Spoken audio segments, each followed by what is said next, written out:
فأنا ناصح لإخواني بالصدع بالحق تبيض وجوههم. السكوت في مسألة الحزبية يضرها، فاصدع بما تؤمر وأعرض عن المشركين. سلامي على دماج ورجالها والشيخ يحيى ودار العلم يا سعد بانيها. الحمد لله رب العالمين والصلاة والسلام على رسوله الأمين وعلى آله وأصحابه ومن تبعهم بإحسان إلى يوم الدين. Amma ba'd. Setelah kita bahas kemarin berhubungan dengan hukum memandikan jenazah, juga siapa yang berhak memandikan dan siapa yang berhak dimandikan, kita masuk pada perkara berikutnya. Qala wa yushtaratu an yakuna al-ma'u alladhi yaksilu bihil mayyita tahuran mubaha. Dan dipersyaratkan air yang digunakan untuk memandikan jenazah itu tahur, airnya suci. Mubahan, airnya mubah, bukan air yang haram dengan sebab mencuri, atau dengan sebab yang lainnya yang tidak diperbolehkan dalam syariat. Karena dalam memandikan jenazah, ikhwanifillah, memandikannya ini mandi yang diwajibkan, sehingga masuk dalam kategori taharah, harus menggunakan air yang suci.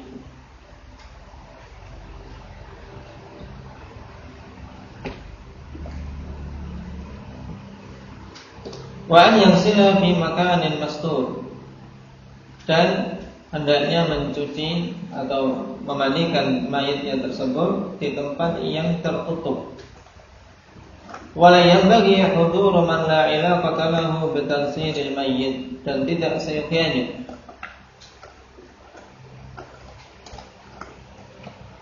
ada yang hadir dari orang-orang yang tidak ada hubungannya dengan pemandian mayit tadi.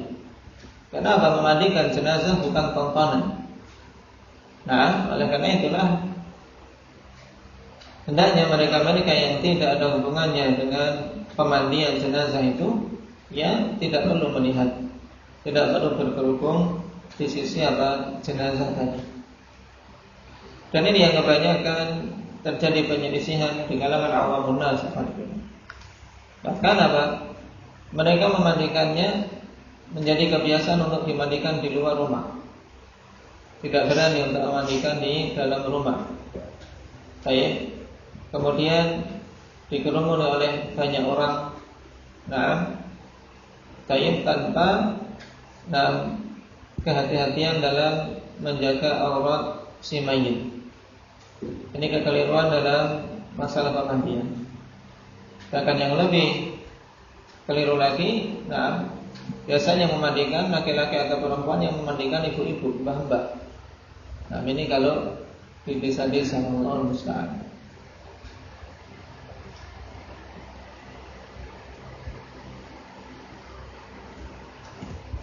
Kemudian sifat memandikannya.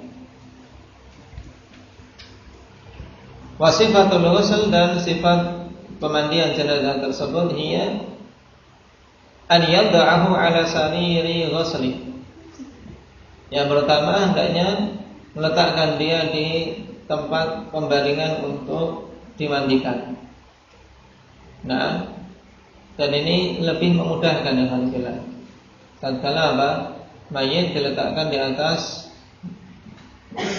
ranjang atau di atas meja yang digunakan untuk memandikan. Dan alhamdulillah, untuk saat ini biasanya pada setiap desa atau setiap RT atau RW mereka memiliki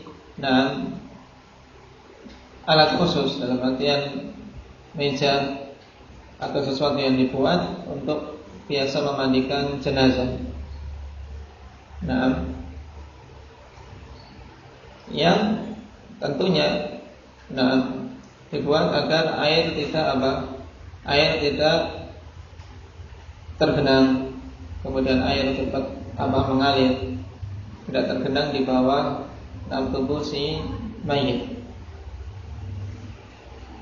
Dan biasa untuk menyikapi hal ini biasanya ya bagi si mayit dibuatkan bantal dengan ketepok kalau di tempat kita ini membantu.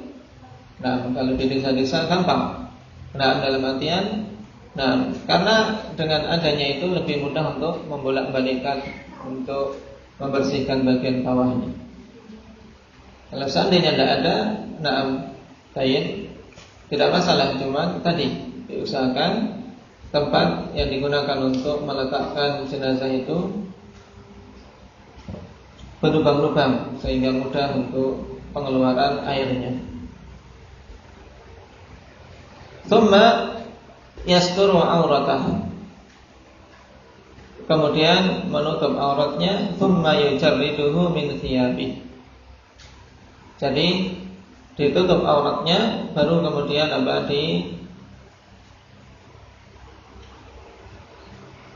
telanjangi atau si mayat tadi, pakaiannya dilepas. Itu kalau tadi sebelum dimandikan belum dilepas. Karena kemarin dalam pembahasan langkah-langkah awal yang hendaknya dilakukan, dan setelah diketahui seseorang itu meninggal, kemudian dilemaskan dan diangkat, diletakkan di tempat yang tinggi, dalam artian di meja ataukah di pembaringan, ditutup, dan juga dinasihatkan untuk di situ pakaiannya dilepas sehingga tidak cepat rusak. Walaupun bisa saja dalam artian untuk pakaian misalnya menunggu nanti kalau sudah dekat dengan pemandian, maka itu khair apabila ada penundaan dan ada jeda antara waktu meninggal dengan masalah pemandiannya. Baik. Dan ketika mandikan tentunya ya dilepas semuanya. Pakainya dilepas, tapi dengan dengan catatan auratnya ditutup. Jadi bukan kemudian melepas sembarangan, tapi diletakkan di atas auratnya kain, kemudian baru dilepasi pakaiannya. Baik. Paling mudahnya ya digunting, digunting bagian lengannya sehingga bisa diambil dan seterusnya. Dan mengenai masalah dilepasnya semua pakaian yang ada pada jenazah, ini terjadi khilaf di kalangan para ulama. Baik. Pendapat yang pertama bahwasanya pakaian yang dilepas kecuali bagian yang menutup auratnya. Ini pendapat di kalangan Imam Ahmad dan dari kalangan tabi'in dinukilkan seperti Ibnu Sirin. Hal ini ditunjukkan oleh hadis Aisyah radhiyallahu anha. Tatkala para sahabat radhiyallahu alaihim mereka kebingungan. Bingung ketika Rasulullah sallallahu alaihi wasallam wafat. Apakah Rasul akan dimandikan kemudian pakaiannya dilepas sebagaimana dilepas mayat-mayat biasa atau bagaimana?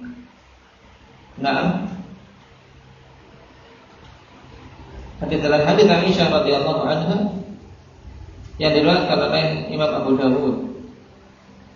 Qalat lamma aradu ghuslan Nabi sallallahu alaihi wasallam qalu wallahi ma nadri an nujarridu Rasulullah sallallahu alaihi wasallam min thiyabihi kama nujarridu mautana am nagsiluhu wa alaihi thiyabu. Aisyah mengatakan tatkala para sahabat ingin memandikan Nabi sallallahu alaihi wasallam, mereka mengatakan demi Allah kami tidak tahu apakah kami melepas Rasulullah sallallahu alaihi wasallam dari pakaiannya, yaitu pakaian beliau dilepas semuanya sebagaimana biasa jenazah-jenazah kami, ataukah kami memandikan beliau pada pakaiannya. Baik. Menunjukkan perkataan para sahabat ini kama nujarridu mautana, bahwasanya asal dalam memandikan jenazah apa? Pakaiannya dilepas semua. Tentunya kecuali pada bagian yang menutup aurat mughalladah, itu ditutup dengan kain tetepan dan tidak boleh disingkap dan tidak boleh disingkap atau dibuka. Tapi ketika seorang yang memandikan dari balik kain. Baik. Dan berhubungan dengan hadis tadi, tatkala para sahabat berselisih, Allah Subhanahu wa taala kirim kepada mereka kantuk sehingga semuanya tertidur. Semuanya tertidur. Tsumma kallamahum mukallimun min nahiyatil bait la yadruna man huwa an yusilun Nabi sallallahu alaihi wasallam wa alaihi thiyabu. Kemudian ada suara dari salah satu sisi rumah yang tidak diketahui siapa itu, memerintahkan untuk memandikan Nabi sallallahu alaihi wasallam dalam keadaan beliau tetap berpakaian. Ini tentang Nabi sallallahu alaihi wasallam. Baik, adapun yang lainnya, hukumnya pada hukum asalnya itu dimandikan dalam keadaan pakaiannya dilepas. Kecuali selain Nabi sallallahu alaihi wasallam, kecuali pada kondisi apabila seorang wanita meninggal di tengah-tengah komunitas laki-laki, misalnya tidak ada wanita yang bisa memandikannya, maka ini dimandikan dalam keadaan dia tetap berpakaian. Dimandikan dalam keadaan tetap berpakaian, atau sebaliknya. Atau sebaliknya, ketika laki-laki tidak ada yang bisa memandikan dari kalangan laki-laki, akhirnya dimandikan oleh para wanita, maka ini pun dari balik pakaiannya, tetap dia memakai pakaiannya dan disiram.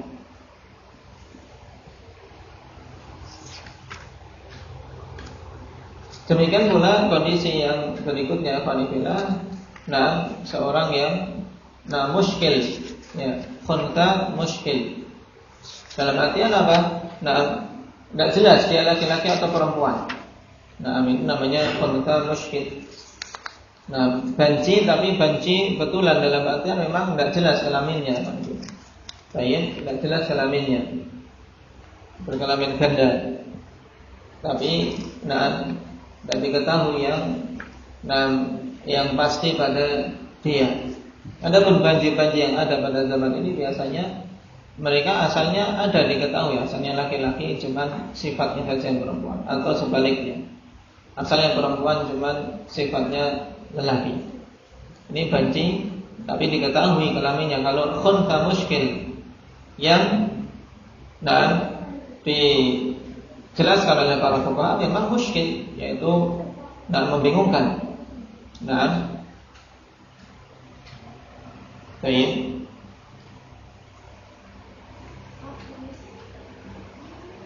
Apabila tidak didapati mahram dia, baik laki-laki maupun perempuan, dan yang meninggal ini sudah dewasa, maka para ulama mengatakan dimandikan di dalam pakaiannya, dalam artian pakaiannya tidak dilepas. Ini untuk khunta muskil. Baik. Jadi untuk masalah tajridul mauta min thiyabihi, dalilnya hadits Aisyah dalam Sunan Abi Dawud. Baik. Langkah berikutnya, wa yuwarihi 'anil 'uyun fi hujratin aw nahwiha. Dan menyembunyikannya dari pandangan-pandangan mata. Dalam artian memandikan di tempat yang jauh dari penglihatan manusia. Baik itu di kamar, yaitu di kamar mandi, atau yang semisalnya. Oleh karena itulah tentunya ikhwanillah yang bagus ya di dalam rumah, bukan di luar rumah, karena kalau di luar rumah tetap bagian atas sulit untuk ditutup. Makanya diusahakan Kalau memang ada tempat di dalam rumah, di kamar mandi yang kamar mandi lumayan luas, mungkin untuk memandikan jenazah, maka lebih utama di situ, karena lebih terjaga. Nah, lebih terjaga. Baik. Tsumma yarfa'ul ghasilu ra'sal mayyit ila qurbi julusi. Langkah berikutnya, nah, orang yang memandikan ini mengangkat kepala mayat tadi sehingga dekat dengan posisi duduk. Baik, yaitu didudukkan. Kalau mampu, tapi ini pun tidak boleh dipaksa, ya, karena kondisi mayat berbeda-beda, ada yang kaku, ada yang masih lentur. Intinya berusaha untuk apa? Sedikit dinaikkan kepalanya. Untuk apa? Untuk bisa apa? Mengeluarkan apa? Kotoran-kotoran yang ada di perut, atau yang sudah di ujung tapi belum keluar. Nah, yang sudah di ujung tempat keluar tapi belum keluar, sehingga bersih. Nah, thumma yumarriru yadahu ala batnihi. Nah, wa yaksiru. Kemudian dia apa? Menjalankan tangannya di atas perut jenazah tadi. Baik, kemudian ditekan, itu dalam artian dia berusaha untuk membersihkan apa yang ada di perut. Nah, tangannya digunakan untuk melirit dalam bahasa kita. Apa bahasa Indonesianya? Mengurut. Baik. Nah, dia urut-urutnya sehingga kotoran yang bisa keluar maka keluar. Nah, thumma yunazzifu al-makhrajain. Kemudian dua tempat keluar najis itu dibersihkan, yaitu jalan depan dan jalan belakang. Baik. Wa yunajjil mayyit. Nah, kemudian apa? Yunajjil mayyit.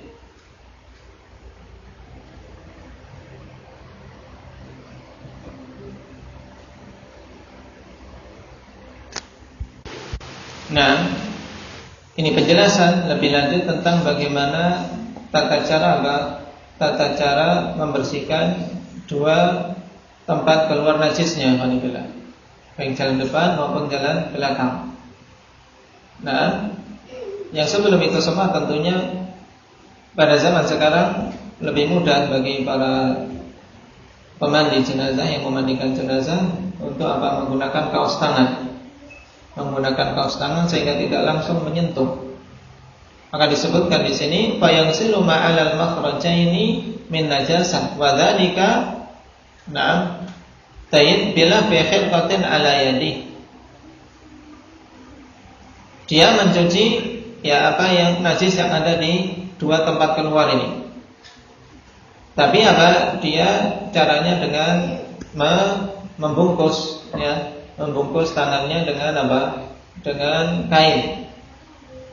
Dan pada zaman ini mudah, yaitu dengan kaos tangan. Intinya tidak boleh orang yang memandikan ini alhamdulillah menyentuh langsung kemaluan si mayit. Tidak boleh. Dan itu pun apa? Ditutup. Ya, bagian kemaluan ini ditutup dengan kain sehingga ketika mau memandikannya dia meraba saja, tidak boleh melihat. Ya, tidak boleh melihat dengan matanya. Diraba, dikira-kirakan telah bersih dari najis. Dan caranya tidak boleh langsung, tapi dengan apa? Dengan ha'il, yaitu dengan penghalang antara tangan dia dengan kemaluannya, baik dengan kaos tangan ataupun yang lain. Tsumma yanwil ghusla, kemudian dia meniatkan untuk memandikan jenazah. Baik. Berarti tadi tahapan sebelum ini adalah tahapan persiapan untuk dimandikan. Baik, mulai dari didudukkan, kemudian diurut perutnya sehingga najis yang ada keluar, Nah, ini baru persiapan dalam memandikan. Dan setelah kira-kira bersih, alhamdulillah, najisnya bersih. Karena terkadang ada mayit yang gerak sedikit, keluar lagi najisnya. Nah, keluar lagi najisnya. Maka ini harus dibersihkan dulu najisnya ini, sebelum dia memulai memandikan. Jadi jangan buru-buru inginnya diguyur saja. Nanti. Nah, kalau ini sudah beres baru diguyur. Nah, dan asal dalam memandikan alhamdulillah kaidahnya seperti mandi janabah. Dan hal ini dinukilkan ijma' oleh Ibnu Munzir rahimahullah. Nah, dalam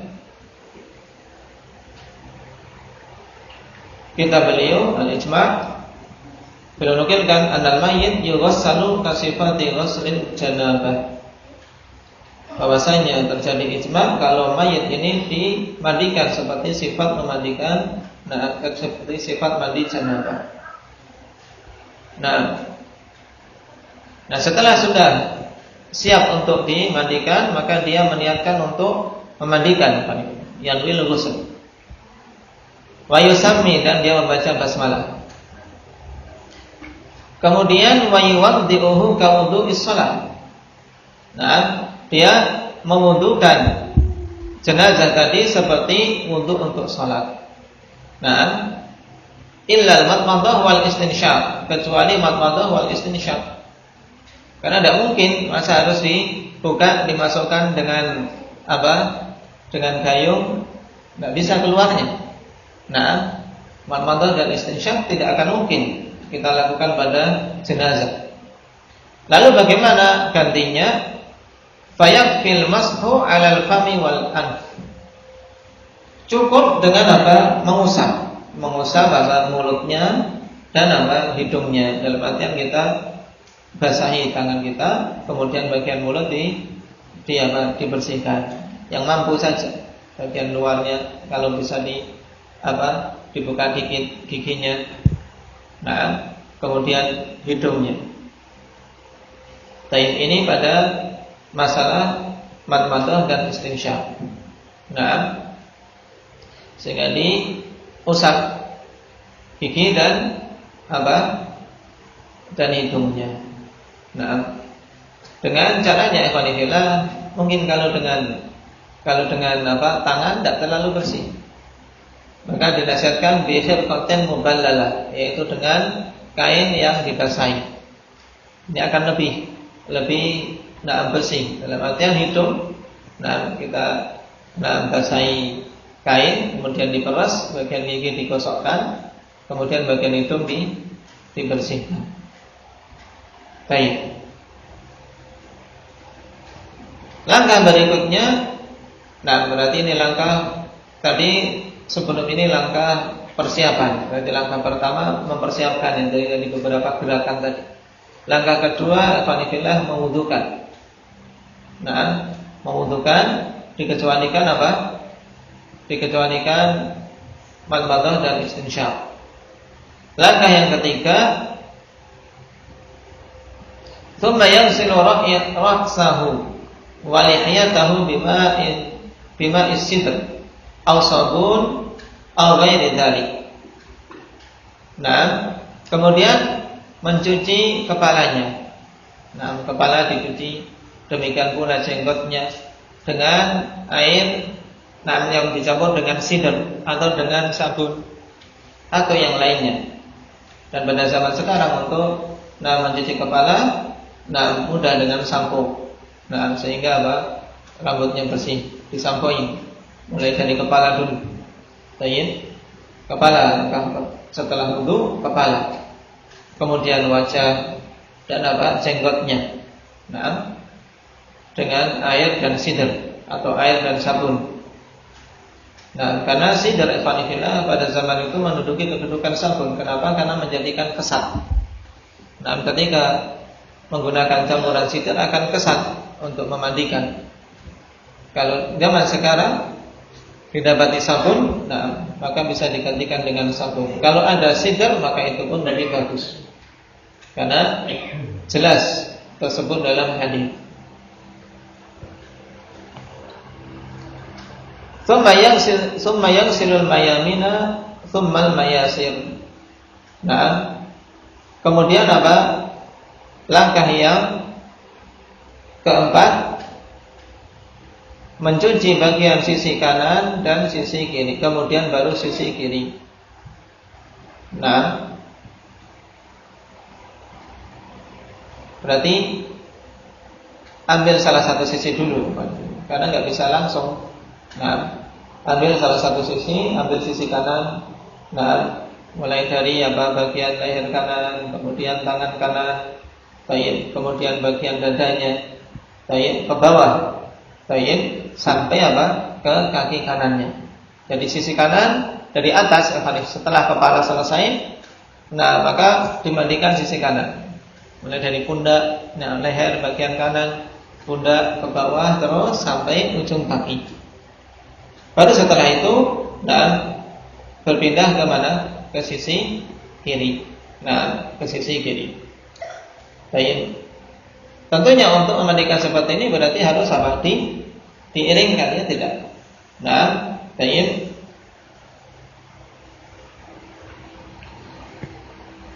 Biar lebih mudah. Atau bisa juga sebelum diiringkan, nanti ketika mau membersihkan bagian punggung baru diiringkan. Thumma yakmilu ghusla baqil jism. Kemudian apa? Menyempurnakan. Thumma yukmilu ghusla baqil jism. Thumma dia menyempurnakan untuk memandikan atau mencuci bagian jasad yang tersisa, yaitu bagian punggung. Kalau butuh diiringkan. Nah, tayin. Tapi jangan sampai ditengkurapkan, diiringkan saja, jangan sampai ditengkurapkan. Jadi dalam memandikan jenazah pun harus apa? Harus hati-hati, dalam artian haruslah bukan sembarangan bolak-balik. Nah, semaunya sendiri tidak boleh. Karena dia punya kehormatan. Nah, baik.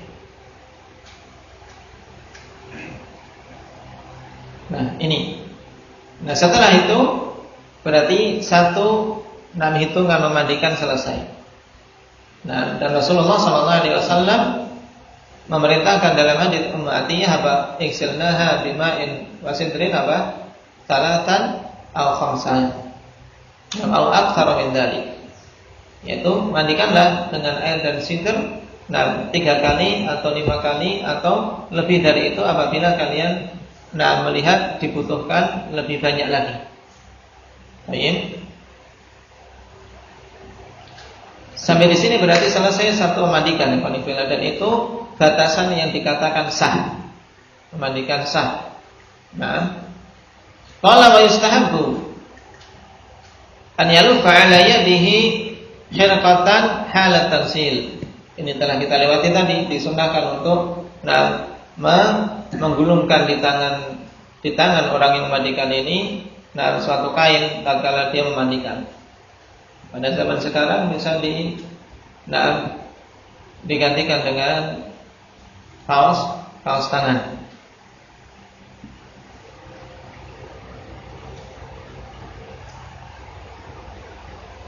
Wa istahabu an yalufa ala yadihi khirqatan halat tansil wal wajibu ghuslatan wahidah. Dan perkara yang wajib yaitu satu kali memandikan. Atau wal wajibu ghuslatun wahidah idza hasala bihal inqa. Yang wajib adalah ghuslah wahidah. Satu kali memandikan apabila terhasilkan inqa, yaitu betul-betul telah bersih. Kalau belum bersih berarti belum sah. Misalnya kotorannya masih keluar, maka harus diulangi lagi. Kotorannya masih keluar. Dan ini biasanya kalau memandikan jenazah ini yang kadang repot. Kalau mayat yang kotorannya banyak keluar. Terkadang sudah ini ketika diiringkan, keluar lagi. Tapi ketika digerakkan sedikit keluar lagi. Nah ini harus diulangi.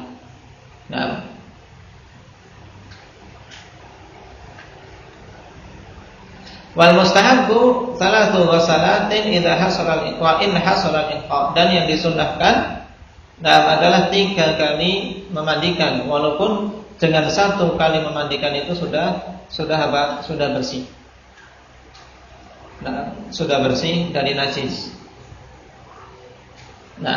Apabila kok 3 kali ternyata belum bersih, ya dia harus menambah 5 kali. Kalau 5 kok belum bersih, ya 7 kali, demikian.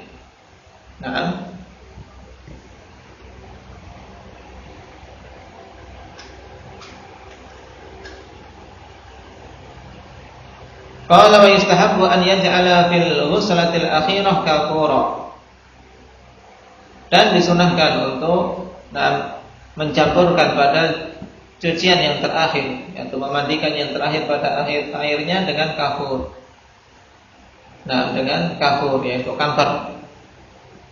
Jadi dicampur di bagian akhir atau di yang terakhir digunakan untuk memandikan dengan kafur.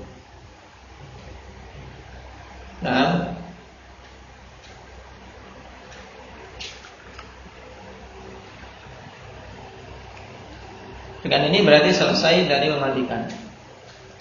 Tsumma yunashshiful mayyit. Kemudian dia mengeringkan mayit dengan handuk. Baik. Wa yuzilu anhu ma yushra'u izalatuhu min al-adhafiri wasy'ur. Dan menghilangkan apa-apa yang disyariatkan untuk dihilangkan berupa kuku-kuku dan rambut-rambut, yaitu rambut yang disunahkan untuk dipotong. Yaitu rambut ketiak dan rambut kemaluan. Cuma dalam masalah ini alhamdulillah terjadi khilaf di antara para ulama. Apakah dipotong kukunya dan dicukur rambutnya ataukah tidak?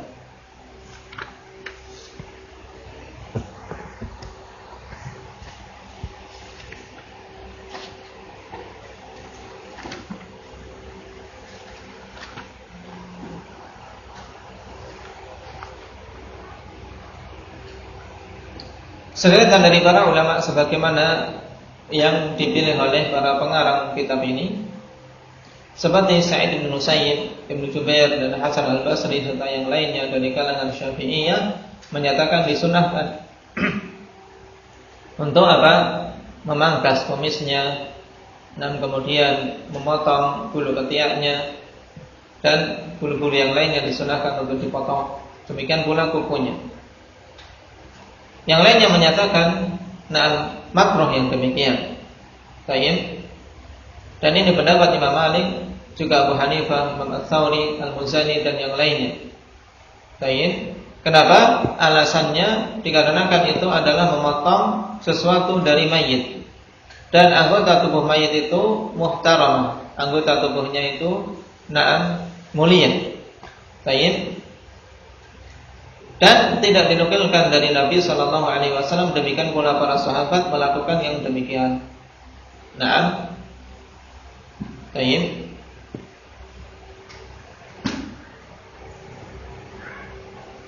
Dan inilah pendapat yang dirajihkan oleh Syalbani rahimahullahu taala,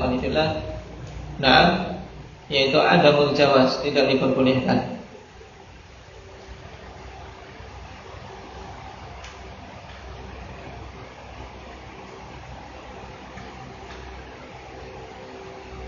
Mereka yang mengatakan bolehnya karena ini masuk dalam kategori tahsinul mayyit, untuk memperbagus mayit. Cuma dalam masalah ini kita tidak mendapati dalil yang sahih, yang sharih menyebutkan tentang bolehnya. Bersamaan dengan banyaknya mereka yang meninggal di zaman Nabi sallallahu alaihi wasallam, dari kalangan para sahabat. Baik. Dan Nabi SAW tidak memerintahkan untuk melakukan yang demikian, baik memotong kuku ataupun memotong rambut-rambutnya. Baik. Dan juga yang sangat jelas tidak memerintahkan pada para wanita yang memandikan putri beliau Zainab. Padahal di situ beliau perintahkan secara detail bagaimana memandikan jenazah. Baik. Seandainya perkara ini mustahab, yaitu memotong kumis, kemudian mengerik bulu ketiak dan yang lainnya, memotong kuku itu sunnah, tentu Nabi SAW akan apa? Akan menjelaskannya. Nah, baik.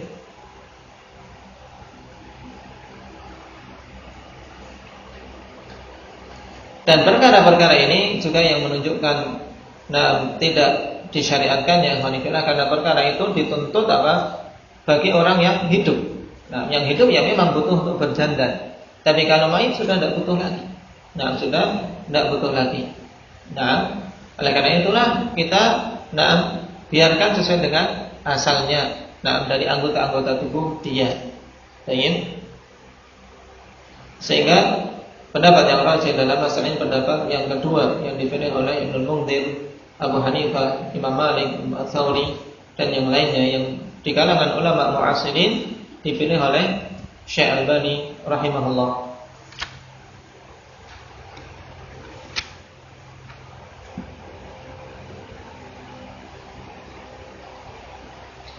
Sebagaimana pula ikhwanifillah tidak disyariatkan untuk mengkhitan seandainya mayit ini dulu belum berkhitan. Misalnya seorang baru masuk Islam, kemudian belum sempat berkhitan sudah meninggal, ya tidak perlu dikhitan. Tidak perlu dikhitan karena sudah meninggal. Dengan alasan yang paling utama tadi, karena anggota-anggota tubuh mayit itu muhtaramah dan tidak ada dalil yang sahih dari Nabi SAW maupun para sahabat yang menunjukkan demikian.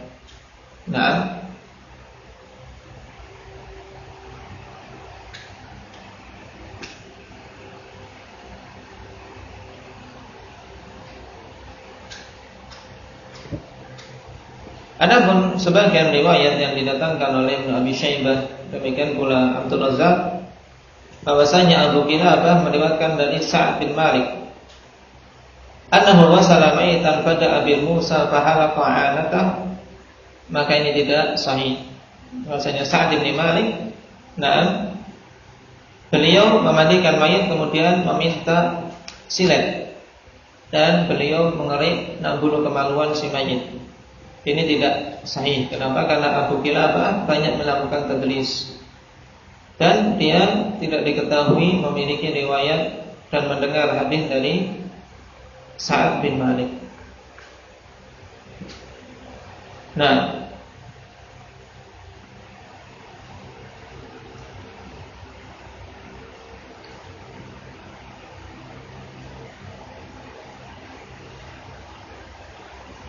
Adapun langkah berikutnya berhubungan dengan wanita, insyaallah kita ambil pada pertemuan yang akan datang. Ingat-ingat langkah-langkahnya kalau kita dinomori sehingga lebih mudah terbayang bagaimana seorang ketika memandikan jenazah. Barakallahu fiikum, naktabi bihadza, subhanallah.